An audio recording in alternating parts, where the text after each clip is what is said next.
At the beginning of the 15th century, Europe has already suffered several plague epidemics, which brought death to 1/4 of its inhabitants. A protracted war between England and France rages in its western part. In the east, Turkish conquerors are penetrating into the continent, and they will gradually take over the entire Balkan Peninsula. Local Christian population is being sold into slavery, and in conquered areas, Islam is solidifying its dominance using the carrot and stick method. Deaths are piling up, and many a preacher is predicting the approaching end of the world and the arrival of Antichrist. In these hard times, people are turning to the church for solace. But church dignitaries, instead of tending to their own souls and those of their flock, are living in lavish luxury, selling indulgences and amassing possessions. Despite proclaimed vows of celibacy, they often keep concubines and advance their own illegitimate children. Never-ending conflicts between secular and church powers culminate in the appointment of 2 popes. Both of them are unequivocally convinced of their own legitimacy. Religious storms are starting to ravage Europe. Preachers and scholars criticize the moral decay of the church. Among them is the rector of the university in Prague, Jan Hus. He calls the Pope the Antichrist, and in retaliation, the Pope labels Jan Hus a heretic and excommunicates him. Jan Hus is invited to a council in Constance, where he is eventually sentenced for his opinions and burned at the stake. Instead of his doctrine disappearing, he becomes a martyr in the eyes of his followers. A movement is born, and it quickly gains widespread support in Bohemian lands, both among the common people and the burgesses and nobility. Its members call each other brother and sister. Their symbol is the chalice, as one of the demands for Reformation, communion under both kinds, which is the expression of equality between the clergy and lay persons. Following the death of his brother, Sigismund of Luxembourg is to be crowned the King of Bohemia. The Hussites, however, blame him for the death of Jan Hus and insist that he first accepts their Reformation demands. But Sigismund refuses to accept these conditions and travels to Wrocław, where he begins to prepare a crusade. The Hussites gradually conquer Catholic castles and towns in Bohemia, and to the surprise of entire Europe, they are victorious against all crusades against them as well.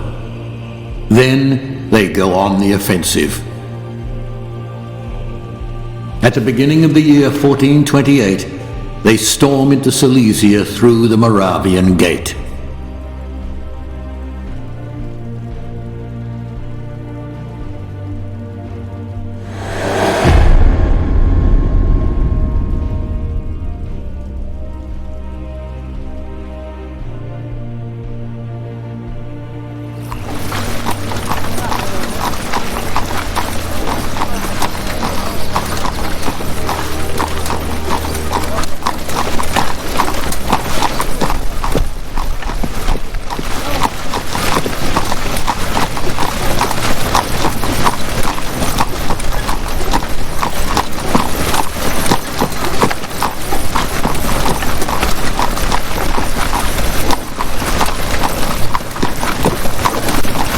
Hey look!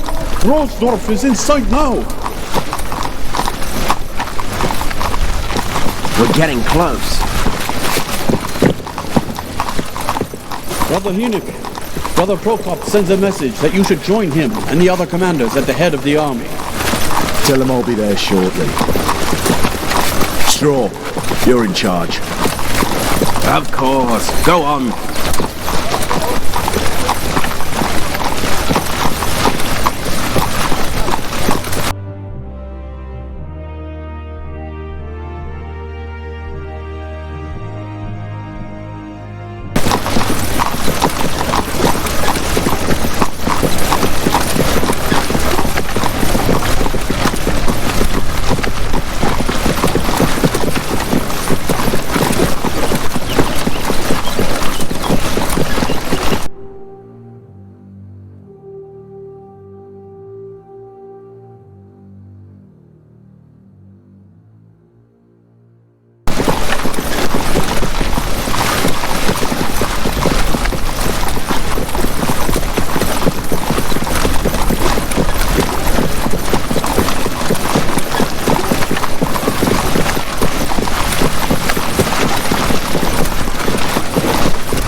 Did you send for me, Brother Prokop? Ah, here he is. Brother Blazak will tell you about our plans. Blessed be the Lord, brothers. So let us repeat it once more for Hinek. The army will split up behind the village. The main part with Brother Prokop will continue on towards Osablaha and then towards Glogorek, where as far as we know Count Bolko still resides. Brother Doberslav with his people, and you, Hinek, with yours, will set off from Roversdorf for Hennersdorf, and then further on, all the way to Zuckmantel. From the other side, Otto with his foot soldiers will go through a Hermannstadt, and you will join together by Edelstein Castle. And what about the castle? Conquer? Only if it's easy. It won't harm Bishop in any way, but there will be enough of you there. Keep in mind that we are still only at the gates of Silesia. There will be plenty of time for waging war. Don't take any unnecessary risks. Take only what you can easily transport and burn the rest. Everything clear? Clear. All right, you're dismissed. And brothers, may Christ be with you. And with you, brother. Good luck. Do you hear? It's already started. We will meet behind the village. Don't stay there much. We still have a lot of work to do. I'll find the guys and we'll follow you right away. All right then, Brother Hinek. For now, go with God. Here!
Which way?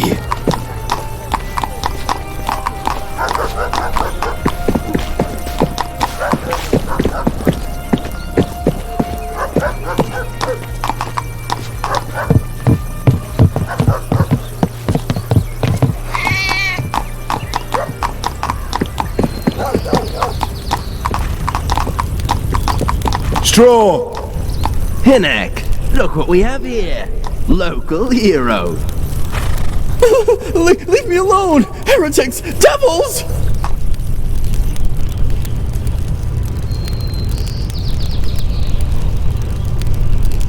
Put an end to it. We have work to do. Well, what's new with Prokop? Grab your things, jump onto the wagons and we're off. Pukala is waiting for us behind the village. Do we have to go with the Poles? Shut up and hurry. Where is Father Divish? Maybe he went off somewhere to take a piss. Oh, there he is. Well, didn't you hear? Pack up your junk and we're off to plunder with the Poles. Wenzel, you go grab the others. Where are we off to, Brother Hinek? We will join up with the Poles and go towards Hennersdorf. Hennersdorf it is. Onwards.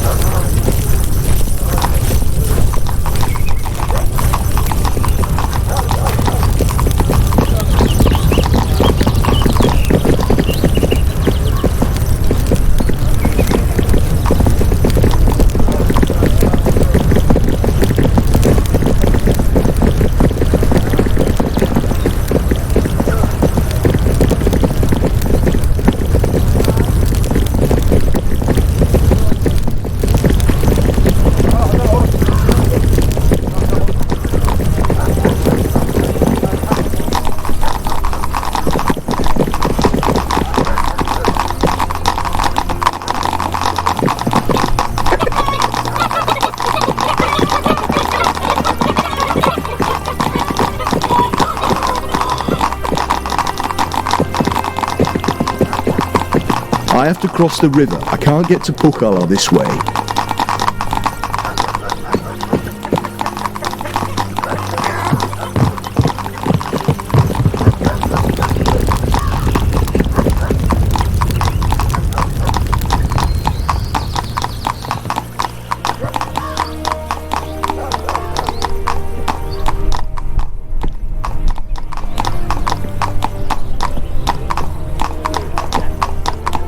There they come. Everyone up, we're off. I'm looking forward to fighting by your side, Hinek. To Hennersdorf.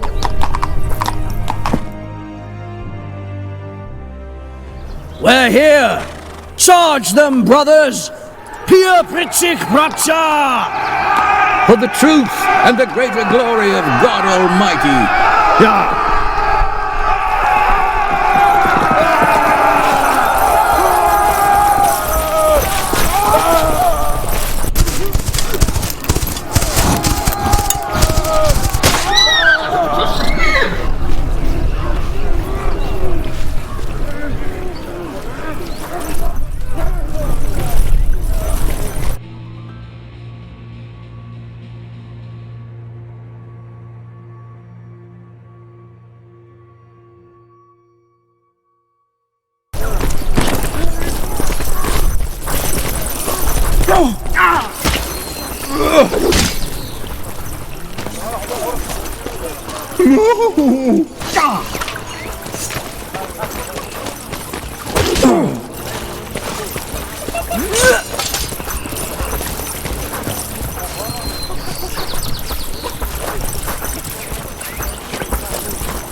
Leave me!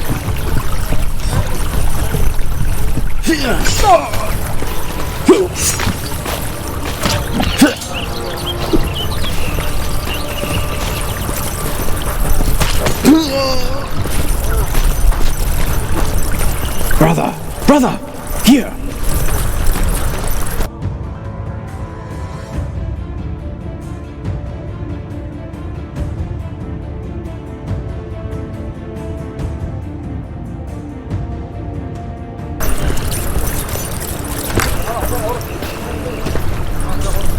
Here you go. Take these torches. Spread the red rooster to the other houses as well.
It's done, Brother Dobyaslav.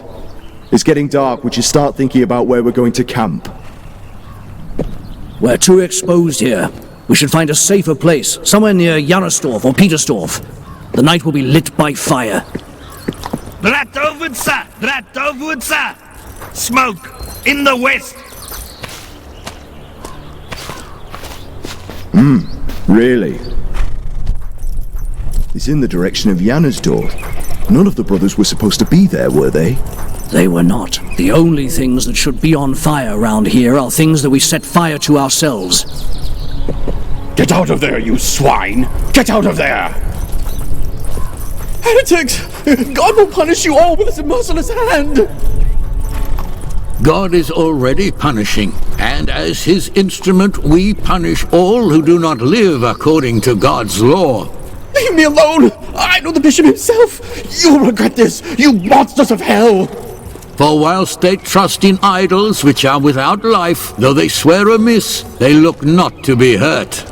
But for two things they shall be justly punished, because they have thought not well of God, giving heed to idols, and have sworn unjustly, in guile, despising justice. For it is not the power of them by whom they swear, but the just vengeance of sinners always punisheth the transgression of the unjust.